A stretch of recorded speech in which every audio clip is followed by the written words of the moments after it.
Hello everyone, I'm Nadine, owner of NG Platinum Homes, and we're at our Clear Lake project today working on lots of things, electrical, plumbing, and I wanted to show you what's happening here.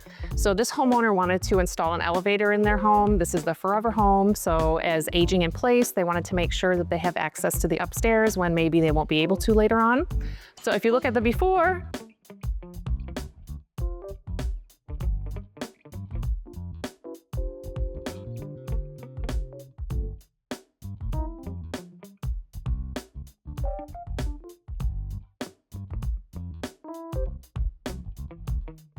this was just empty space. There was a wall here with some electrical outlets, and here we have what is now going to be the elevator.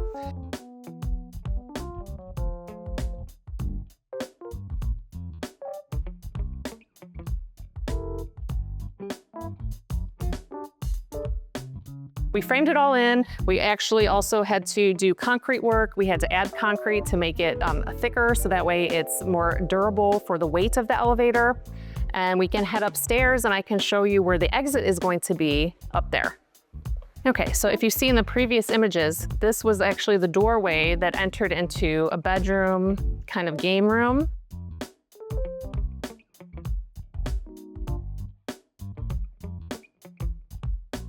So this is going away and it's going to be an open space. And the new framing for the new doorway for this bedroom is here now. So that way when the homeowner exits the elevator, they don't have to impede on the bedroom that's here. And it's just going to give them a nice open space to exit.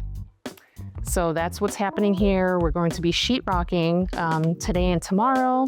So that's moving along quite nicely. And then one other view that I wanted to show you is what's happening in the garage for the access to the elevator. So now we're in the garage, and as you can see, this is the encasing for the elevator. The homeowner was a little concerned that it was going to take up too much of the garage, which as you can see it didn't. He's quite pleased with the fact that it really didn't impede too much on the garage area, so he'll still have room to pull their cars in. We're going to be sheetrocking and painting this so it will blend in quite nicely with the rest of the walls in the garage. But that's it for today. Stay tuned for more from this project.